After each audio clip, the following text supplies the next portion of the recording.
apparition surprise. Ouais, vous nous parlez des influenceurs. Il n'y a pas encore de présentateur virtuel. Si, ça existe. Eh bien, peut-être qu'on va y venir. Je suis désolée pour vous, Isabelle. Alors, David, tu n'aimes pas les jeunes. Non, eh bien, non, moi, non, je mais les c'est adore faux. et je décrypte leur J'ai comportement. des enfants, ils ont fini par être jeunes, hein, donc... Eh ben, Et vous avez peut-être. fini par les aimer aussi. Oui, oui. Par la force des choses. Mais je me réserve pour l'héritage. Bah alors peut-être que les enfants de David connaissent effectivement les influenceurs virtuels, qui est le sujet qui m'anime ce soir, puisqu'en fait ce sont des influenceurs qui sont des stars des réseaux sociaux, mais qui en réalité n'existent pas. Hein, les billes comme ça de David, bah ouais, c'est encore un truc un peu farfelu, mais là on est carrément dans le turfu. Par exemple, cette fille qui s'appelle Lil Miquela, une dégaine d'enfer, plein d'amis, féministe, elle soutient le mouvement Black Lives Matter aux États-Unis, et puis elle va à l'hôtel, elle pose pour des magazines, elle va au restaurant, etc. Eh bien, en fait, c'est une image de synthèse. C'est-à-dire que ce n'est pas une vraie personne. Et cette image de synthèse est suivie par plus d'1,5 million personnes dans le monde. Je sais pas pourquoi ça on veut dire fatigue. qu'il y a... Bah oui, c'est vrai. À quoi bon être réel fatigue quand pour on existe virtuel? Mais il n'y a aucune charge sociale sur cette fille. On paye rien, quoi. Elle coûte pas cher. Elle coûte... Bah alors, en fait, si. Et justement, on va y venir. Donc, ça veut quand même dire qu'il y a plus d'1 million de personnes qui se sont abonnées au compte Instagram de... C'est pas vraiment un hologramme, mais d'une image de synthèse. Le concept est assez hallucinant. Mais Lil Miquela, elle est plus toute seule. Elle s'est fait des amis virtuels aussi sur les réseaux sociaux. Il y a par exemple son meilleur ami, Bloco22. Lui, c'est un peu le gangster au grand cœur de la bande. Dommage que ce soit un robot. Ouais, c'est... Hello. Et puis, il y a aussi une de ses amies, Bermuda, grande, blonde, sublime, 120 000 abonnés sur les réseaux sociaux. Et donc, la question qu'on se pose tous, c'est... OK, mais qui fabrique ces influenceurs virtuels? Qui se cache derrière ces comptes Instagram? Alors, il y a eu plusieurs théories qui se sont développées depuis 2016, qui a été la création de Lil Miquela.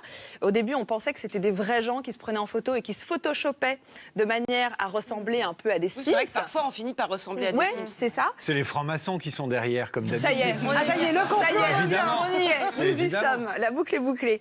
Et en fait, on s'est rendu compte que c'était des agences de communication, donc aux États-Unis, qui avaient fabriqué ces influenceurs virtuels pour organiser des contrats juteux avec les marques, puisqu'ils sont très suivis sur les réseaux sociaux. On peut les habiller comme on veut. C'est des Les poupées déshabiller Barbie. aussi. On peut les Ouais, déshabiller les comme on habiller, là. veut, voilà, une jolie paire de pixels.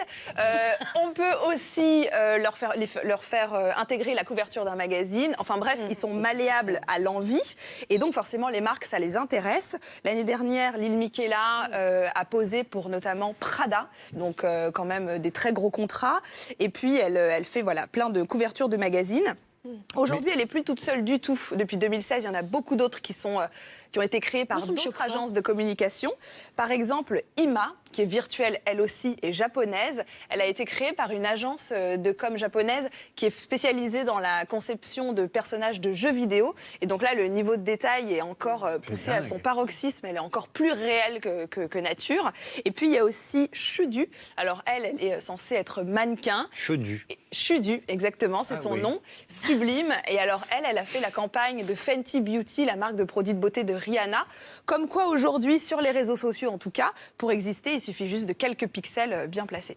Ah oui, dis donc, c'est impressionnant. Et les Français, on n'en fait pas, nous, des influenceurs? Pour l'instant, non. Pour l'instant, non. Mais je n'ai aucun doute que ça va venir, effectivement, du côté de l'Hexagone. Pourquoi pas? Pourquoi Mais pas Pourquoi pas Alors, David, vous, ça... Mais non, mais je ça pense vous aux chatouille. mannequins. Je Mais pense oui. aux mannequins des vraies agences. oui. Ouais, C'est bah le oui. plan social assuré. Mais d'ailleurs, Mais- par rapport à Choudou, il y a eu une polémique parce qu'en fait, il y a très peu de représentativité déjà des mannequins noirs Oui. réels. Et en fait, là, il y a une fille qui n'existe pas, qui leur prend encore une fois de plus la place. Et Du donc, boulot, ouais. un problème de visibilité, d'autant plus que la personne qui l'a créé est un photographe anglais blanc. Et donc, il y a un côté un peu, on s'amuse Ah. avec une chose qu'on a créée Et puis et une qu'on fois de connaît plus, pas. c'est les proportions idéales. Enfin, Exactement, c'est des oui, femmes réalisé. Exactement, c'est encore complexe pour tout le monde de se J'ai remarqué, projeter. il y a très peu de grosses poitrines.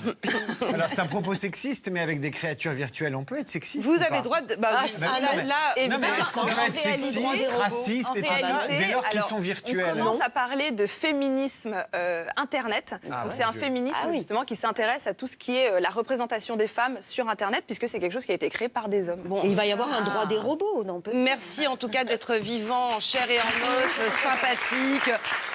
On dit des bêtises, mais on est humain, quoi. On a mauvaise haleine, nous. Et nous aussi, et oui. On existe. Et on dit qu'on a mauvaise On sent haleine. mauvais. Voilà. Voilà.